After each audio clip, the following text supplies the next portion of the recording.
안녕하세요. 책 읽어주는 꿀잠 DJ입니다. 잘 지내셨죠? 어제부터 나니아 연대기, 소설 제목은 나니아 나라 이야기, 그리고 그 두 번째, 사자와 마녀와 옷장인데요. 지금 이 책 읽어드리고 있습니다. 그 두 번째 시간이고요.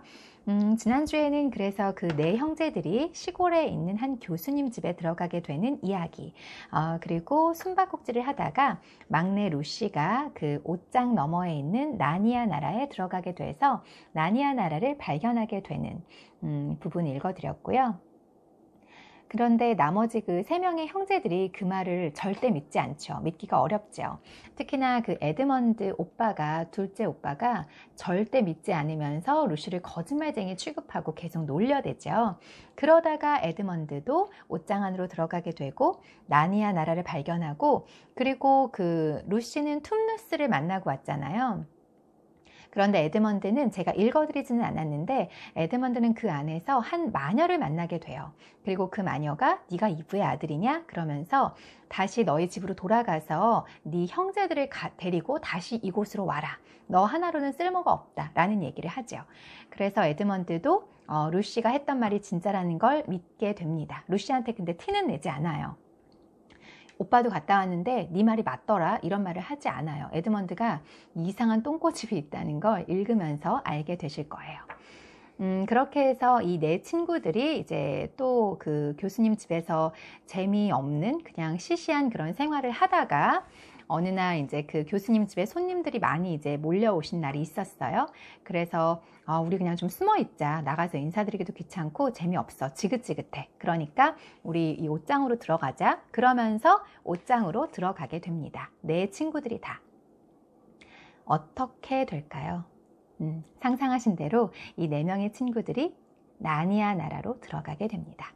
읽어드릴게요. 6. 숲으로. 수잔이 말했다. 맥크리드 부인이 얼른 사람들을 데려갔으면 좋겠어. 답답해 죽겠어. 에드먼드가 말했다.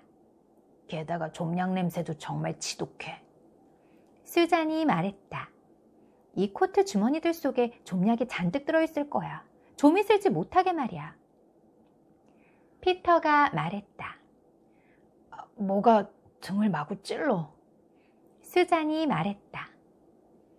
그리고 좀 춥지 않니? 그러고 보니 춥네. 축축하기까지 해. 도대체 여기 왜 이래? 내가 앉은 데는 축축해. 점점 더 축축해지는데? 피터가 버둥거리며 간신히 일어났다. 에드먼드가 말했다. 나가자. 다들 갔어.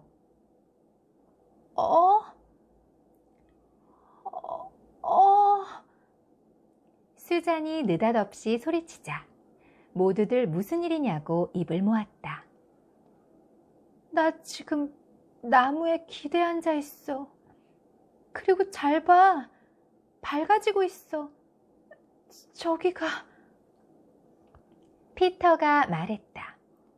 세상에, 정말이네. 저기 봐. 저기 사방이 숲이야. 이 축축한 건 눈이네. 와, 우리가 루시의 숲에 들어온 거야. 더 이상 의심할 여지가 없었다. 내 아이들 모두 다 한겨울 대낮의 햇살에 눈이 부셔 눈을 껌뻑이며 서 있었다. 뒤에는 옷걸이에 코트들이 걸려있고 앞에는 눈 덮인 나무들이 있었다. 피터는 즉시 루시를 돌아보며 말했다. 널 믿지 않은 거 사과할게. 미안해. 악수할까? 그럼. 루시는 그렇게 말하며 악수를 했다. 수잔이 말했다. 이제 우린 뭘 하지? 피터가 대답했다. 뭘 하냐고? 당연히 숲을 탐험해야지. 수잔은 발을 동동 구르며 말했다. 너무 춥다. 이 코트 좀 걸치면 안 될까? 그러자 피터가 내키지 않는 듯 말했다. 우리 옷이 아니잖아. 아무도 신경 안 쓸 거야. 집 밖에 갖고 나가는 게 아닌데 뭐. 옷장 밖으로 갖고 나가는 것도 아니고. 그 생각은 미처 못했어, 수잔. 그래, 그거 괜찮겠다. 우리가 이 옷장 안에 머물러 있는 한 아무도 우리더러 코트를 슬쩍 했다곤 못할 거야. 온 나라가 이 옷장 안에 있는 거잖아. 아이들은 순식간에 수잔의 재치 있는 제안대로 했다. 코트는 너무 커서 발꿈치까지 내려왔다. 그래도 코트를 걸치니 한결 몸이 따뜻해졌으며 더 멋졌고 주변 경치와도 제법 잘 어울린다고 생각했다. 루시가 말했다. 북극 탐험놀이를 해도 되겠다. 피터는 숲 쪽으로 발길을 내디디며 말했다. 그런 놀이 안 해도 얼마든지 재미있을 것 같은데? 머리 위에는 커다란 먹구름이 드리워져 있고 밤이 되기 전에 눈이 더 내릴 것 같았다. 이윽고 에드먼드가 말을 꺼냈다. 있잖아. 좀 더 왼쪽으로 가야 하지 않을까? 가로등 쪽으로 갈 거라면 말이야. 에드먼드는 이 숲에 처음 와본 적 해야 한다는 사실을 깜빡했다.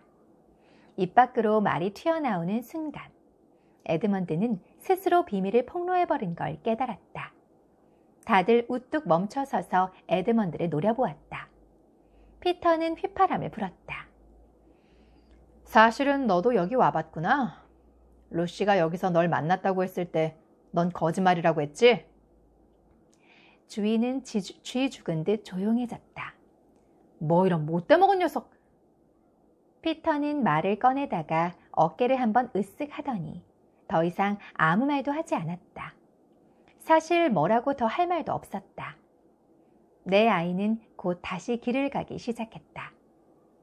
하지만 에드먼드는 속으로 중얼거렸다. 두고 봐. 이번 일은 꼭 갚아줄 거야. 흥, 거만하고 잘난 체 하는 것들. 수잔이 얘기를 딴 데로 돌리려고 먼저 말을 꺼냈다. 그런데 지금 우리 어디로 가고 있는 거야? 피터가 말했다. 루시가 앞장서야 할 것 같은데? 당연히 그래야지. 루시, 우릴 어디로 데려갈래? 툼누스 씨한테 가는 건 어때? 내가 얘기했던 착한 파우누스 말이야. 모두들 이 말에 찬성하고 힘차게 뚜벅뚜벅 걸어갔다. 루시가 앞장서길 잘했다. 처음에는 루시도 과연 길을 찾을 수 있을까 걱정했지만 괴상한 나무와 나무 그루터기를 알아보고는 안심했다. 루시는 아이들을 데리고 점점 울퉁불퉁해지는 길을 따라 작은 골짜기로 들어가 마침내 툼누스 씨의 동굴문에 다다랐다. 그러나 그곳에선 아주 끔찍한 일이 아이들을 기다리고 있었다. 문은 돌적 위에서 떨어져 나가 산산조각이 나 있었다. 동굴 안은 깜깜한 데다 춥고 습했으며 한동안 아무도 살지 않은 것처럼 퀴퀴한 냄새가 났다. 문 안으로 들이친 눈이 바닥에 쌓여 있었는데 거무튀튀한 무언가가 섞여 있었다. 그건 시커멓게 그을린 나뭇가지와 타다 남은 재였다. 누군가 안에다 불붙은 나뭇가지를 던지고 나서 나중에 발로 밟아 끈 것이 분명했다.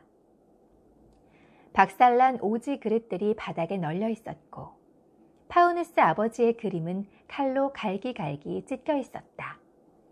에드먼드가 말했다. 아주 싹 쓸어버렸는데 괜히 왔나 봐. 피터가 허리를 굽히며 말했다.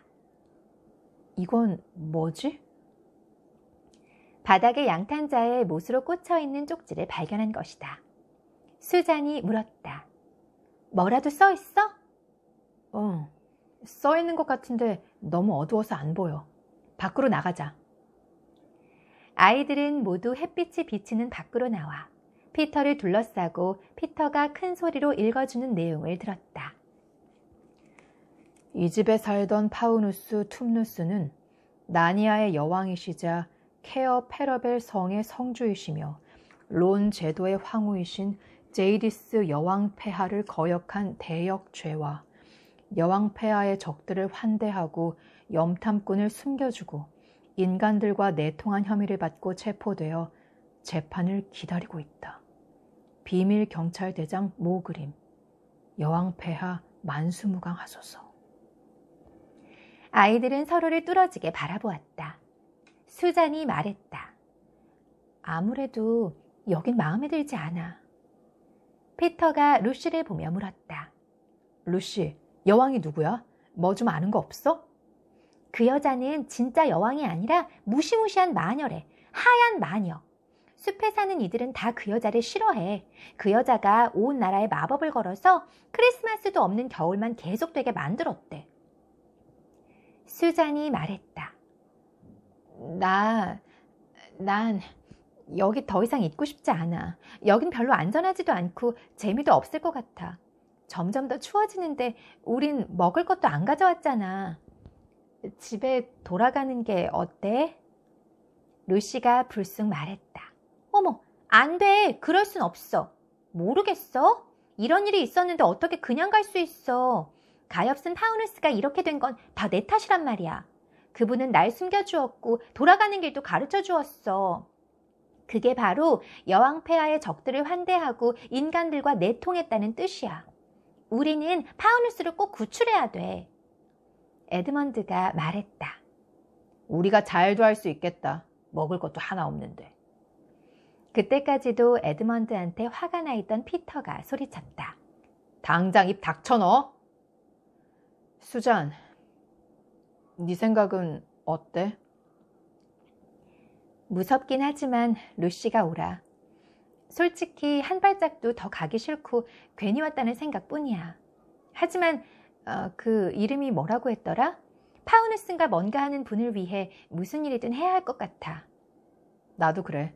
먹을 게 없어서 걱정스럽긴 하지만 집에 가서 먹을 걸 좀 가져오고 싶긴 한데 문제는 일단 이곳에 빠져나가면 다시 돌아올 수 있을지 확실치 않다는 거야.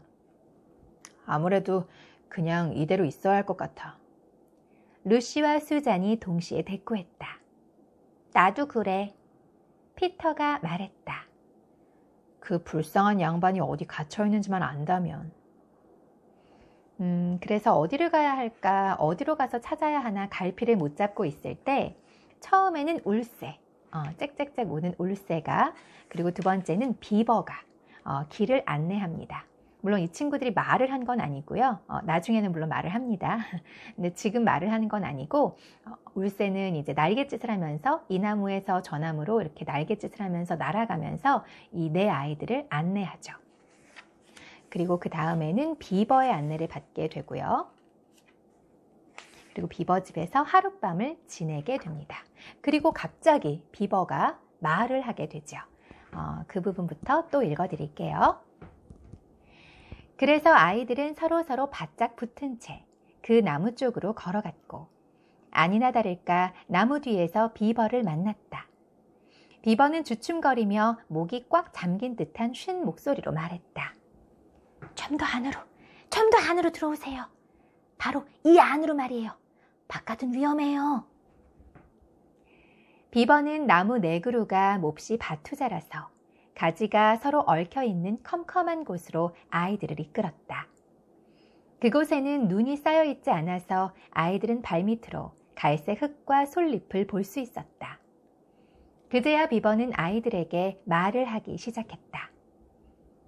당신들은 아담의 아들과 이브의 딸인가요?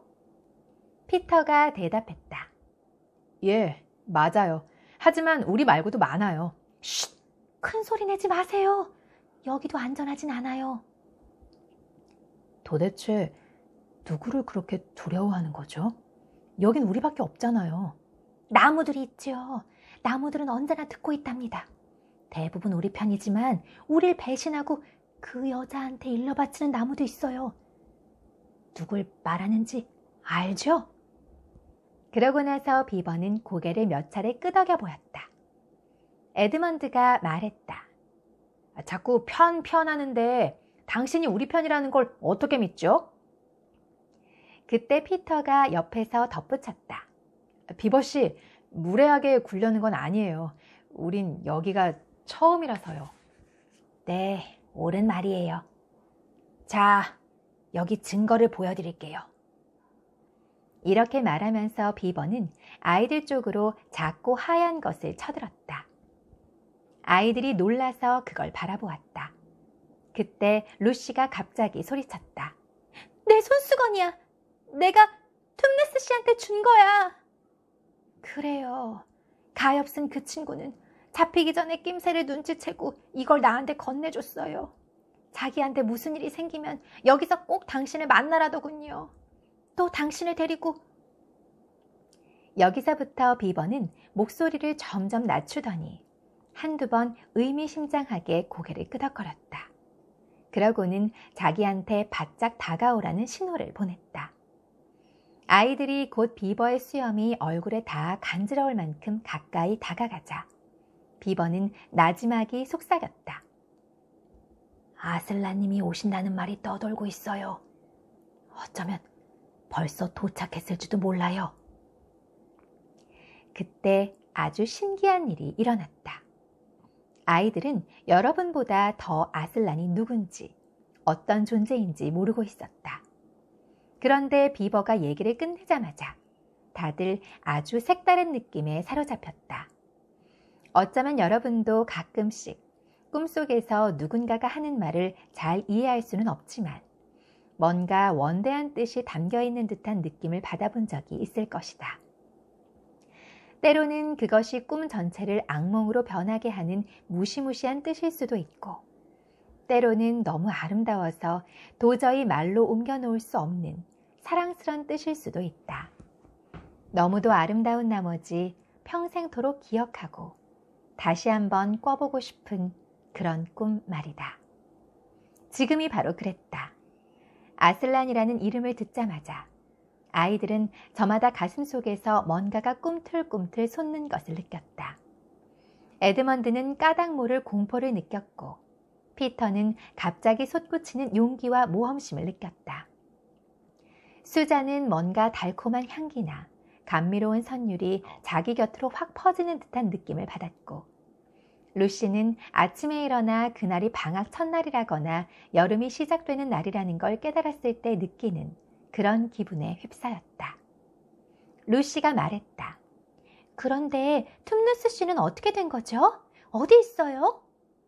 비버가 말했다. 쉿! 여기서는 안 돼요. 마음 놓고 얘기하면서 식사도 할 수 있는 곳으로 여러분을 모실게요. 에드먼드만 빼고 이제 아무도 비버를 의심하지 않았다. 하지만 식사라는 말을 듣고는 모두들, 물론 에드먼드도 너무나 반가웠다. 그래서 놀라울이 많지 빠른 걸음으로 앞서가는 세 친구를 따라 1시간이 넘도록 빽빽한 숲길을 허겁지겁 쫓아갔다. 모두들 너무나 허기가 져 기진맥진해졌을 무렵 갑자기 나무들이 줄어들며 점점 가파른 내리막길이 나타났다. 잠시 후 하늘이 훤히 보이는 곳으로 나오자 멋진 풍경이 발 아래 펼쳐졌다. 그들은 가파르고 좁은 골짜기 언저리에 서 있었다. 골짜기 아래로는 얼지만 않았다면 시원스레 흐르고 있을 꽤 커다란 강이 뻗어 있었다. 그들 바로 밑으로는 강을 가로지르는 댐이 놓여 있었다. 아이들은 댐을 보자 문득 비버들이 댐을 만드는 습성이 있다는 사실을 떠올리면서 분명히 비버씨가 만든 댐일 거라고 생각했다. 비버씨의 얼굴에는 쑥스러운 표정이 어려 있었는데 그건 정원을 손수 만든 사람 앞에서 그 정원을 보거나 직접 글을 쓴 사람 앞에서 그 글을 읽을 때 상대방의 얼굴에서 볼 수 있는 바로 그런 표정이었다. 그래서 수잔이 그저 예의상 어쩜 저렇게 멋진 댐이 있을까 하고 말하자 비버씨도 이번만큼은 쉿이라는 말 대신 별거 아니에요, 별거 아니에요. 아직 다 된 것도 아닌데요 뭐 하고 정색을 했다. 댐 위쪽에는 짙은 초록빛의 평평한 빙판이 자리 잡고 있었다. 댐 아래쪽으로 내려갈수록 더 꽝꽝 얼어 있었고 언 모양은 평평하지 않고 거품과 물결 모양 그대로 울퉁불퉁했다. 댐 꼭대기 한가운데에는 커다란 벌집처럼 생긴 우스꽝스런 작은 집이 있었고 그 지붕에 난 구멍에서는 모락모락 연기가 피어오르고 있었다. 여러분이 그 광경을 보았다면 특히 배고플 때 당장 음식 생각이 나서 더욱 배가 고파졌을 것이다. 다른 아이들한테는 대체로 그런 것들이 눈에 띄었지만 에드먼드는 좀 다른 것을 눈여겨보았다. 작은 골짜기에서 흘러내려온 강줄기가 그 큰 강 하류 지역으로 합류하고 있었다. 그 골짜기를 올려다보니 2개의 작은 언덕이 보였다. 에드먼드는 곧 하얀 마녀가 가로등에서 헤어지던 날 가르쳐 주었던 작은 언덕 2개라는 걸 알 수 있었다. 불과 1.5km 정도밖에 떨어져 있지 않은 그 언덕 사이에 마녀의 집이 있을 게 틀림없었다. 에드먼드는 터키 젤리를 떠올리며 왕이 되는 상상도 했다. 그러면서 피터 형이 과연 그걸 좋아할까? 하고 마음속으로 중얼거렸다. 그러자 문득 소름 끼치는 생각이 머릿속에 떠올랐다. 이 터키 젤리 얘기가 왜 나왔냐면요. 그 에드먼드가 혼자서 그 옷장문을 통해서 나니아 나라에 들어오게 됐을 때 그 하얀 마녀를 만났다고 했잖아요. 그때 하얀 마녀가 너 뭘 좋아하니? 라고 했더니 에드먼드가 터키 젤리를 제일 좋아합니다 라고 말했어요. 그러면서 이 하얀 마녀가 네가 네 형제들 다 데리고 이곳에 와서 나를 찾아오면 내 성에서 네가 질릴 때까지 매일매일 터키 젤리를 마음껏 먹을 수 있게 해줄게 라고 약속을 했거든요. 그래서 여기에서 그 에드먼드가 터키 젤리를 떠올리면서 왕이 되는 상상을 한 거예요. 비버씨가 말했다. 다 왔어요. 아내가 기다리고 있을 거예요. 내가 안내하죠. 미끄러지지 않게 조심하세요. 그렇게 해서 비버씨 집으로 들어가게 됩니다. 비버씨가 집안을 향해 소리쳤다. 여보, 우리가 왔어요. 그들을 찾았어요. 여기 아담의 아들과 이브의 딸들이 왔어요. 그러고는 모두들 안으로 들어갔다. 루시가 안으로 들어가서 맨 먼저 들은 소리는 드르륵 거리는 소리였고 맨 처음 본 것은 착하게 생긴 나이든 암컷 비버였다. 비버 부인은 구석에 앉아 실을 입에 물고 재봉틀을 돌리느라 정신이 없었다. 드르륵 거리는 소리는 바로 재봉틀에서 나는 소리였다. 아이들이 들어가자마자 비버 부인은 하던 일을 멈추고 자리에서 일어났다. 부인은 주름진 앞발을 내밀며 말했다.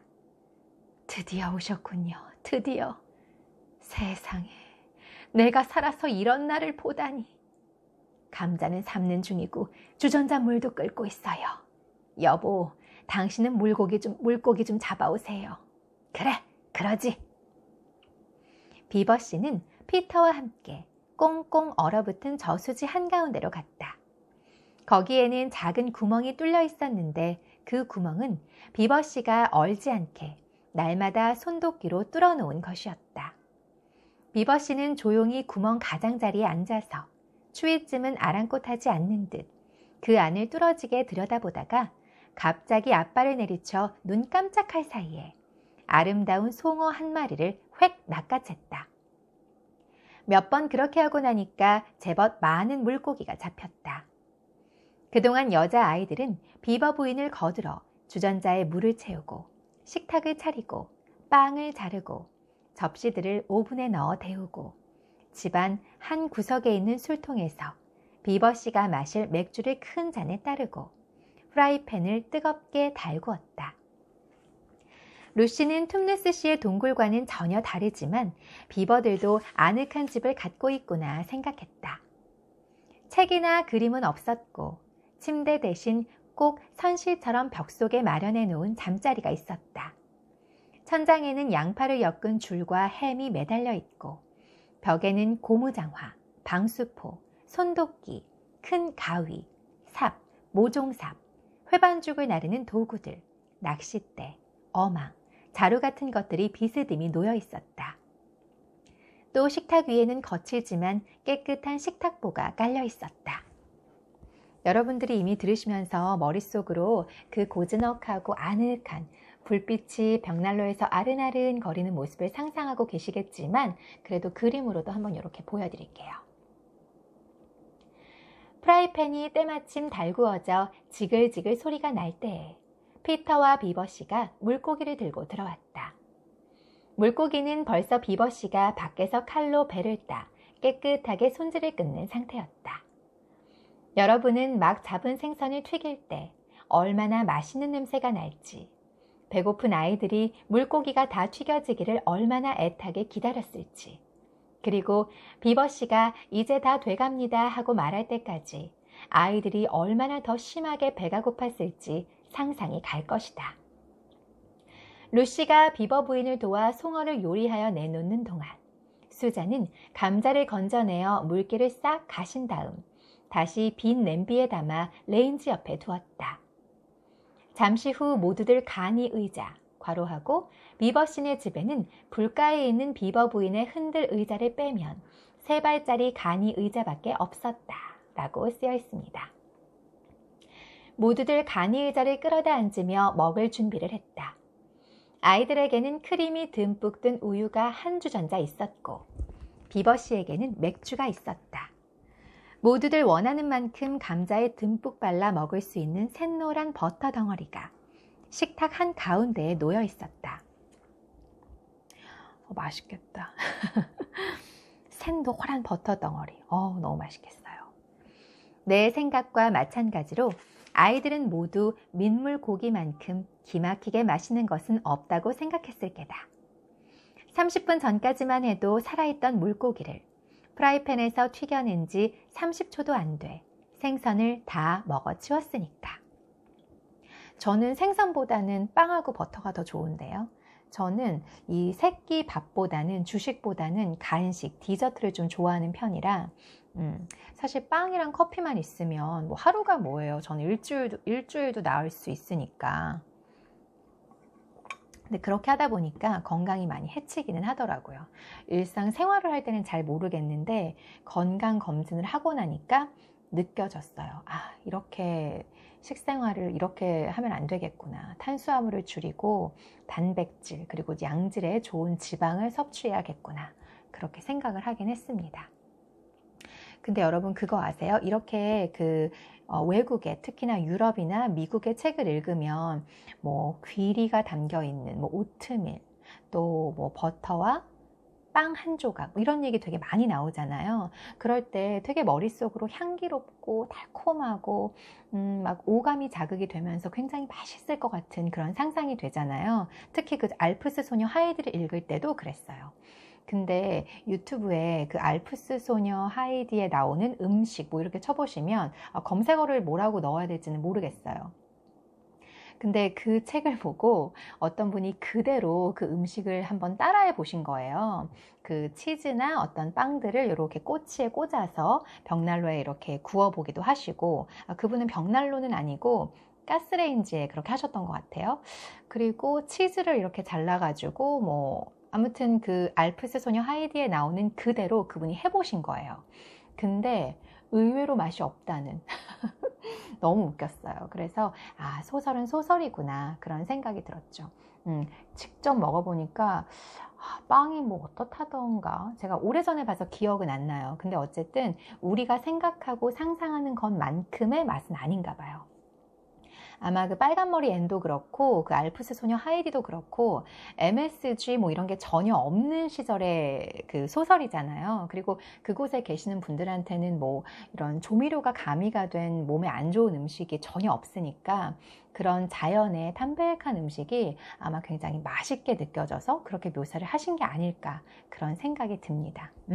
너무 웃기죠. 그 알프스 음식 그대로 해보셨는데 드시면서 자막이 막 점점점 이렇게 나오더라고요. 너무 웃겼어요.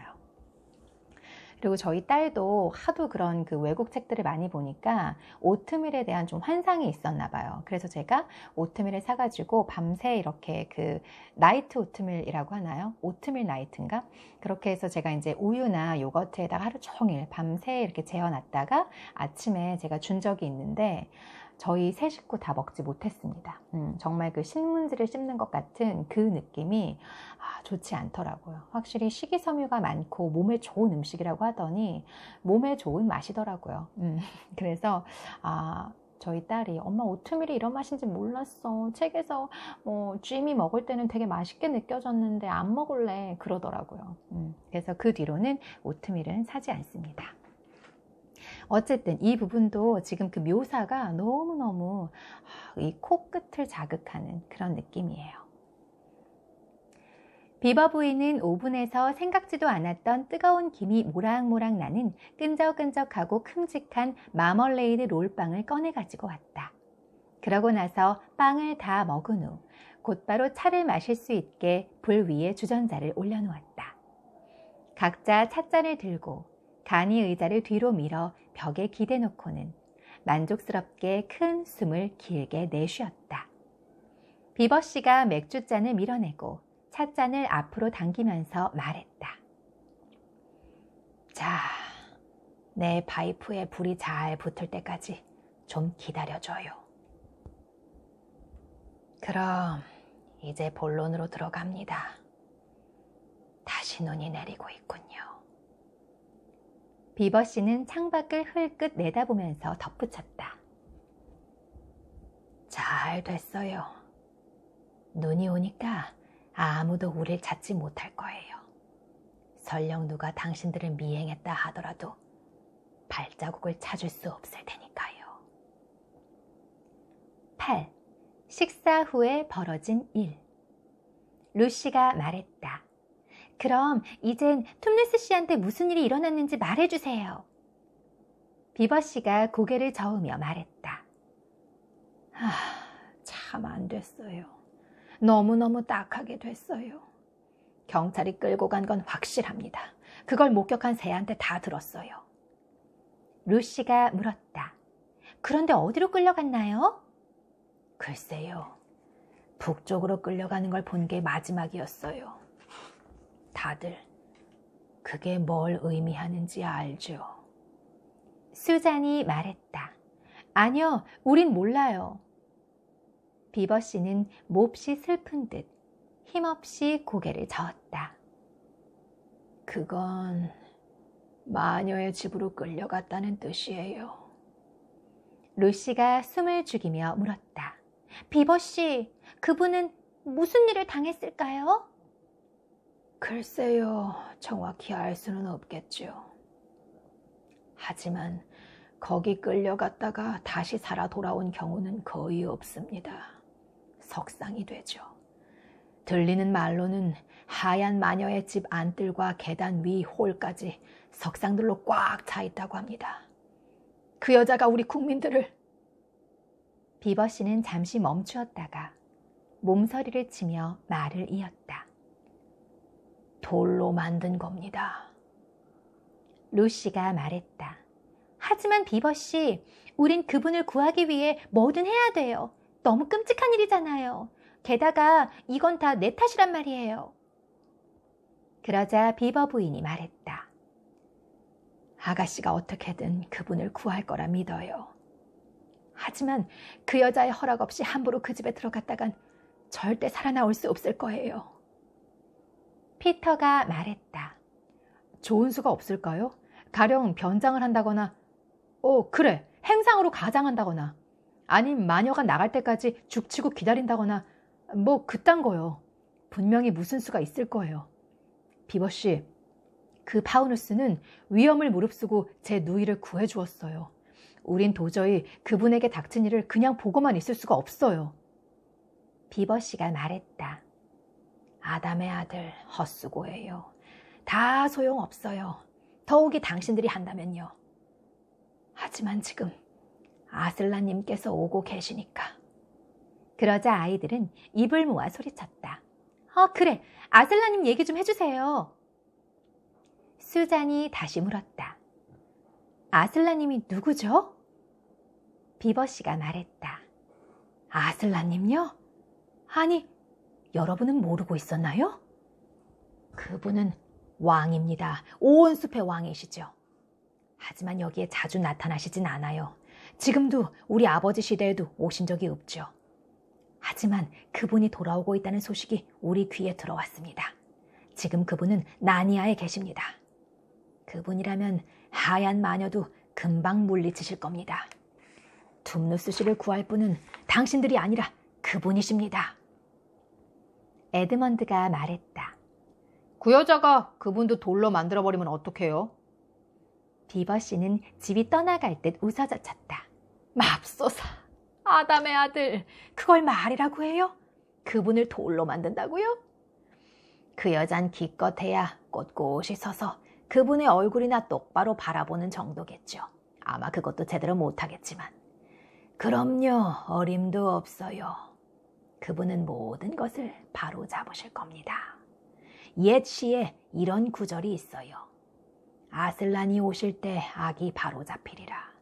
그의 우렁찬 포효의 슬픔이 사라지고 그가 이를 드러낼 때 겨울은 죽음을 맞이하며 그가 갈기를 흔들 때에 봄은 다시 찾아오리라. 여러분도 그분을 보면 깨달을 겁니다. 아슬란은 과연 어떤 분일까요? 왕이라고 했는데 사실 저는 영화를 봐서 알고 있는데 요 시만 봐도 이 시의 구절만 들으셔도 혹시 아슬란이 땡땡 아닌가? 이렇게 생각하실 수 있을 것 같아요. 아닌가? 제가 영화를 봐서 그런가요? 아무튼 오늘은 여기까지예요. 재밌죠? 다음에 제 3탄 가지고 오겠습니다. 아마 3탄이 마지막이 될 것 같아요. 들어주셔서 감사합니다.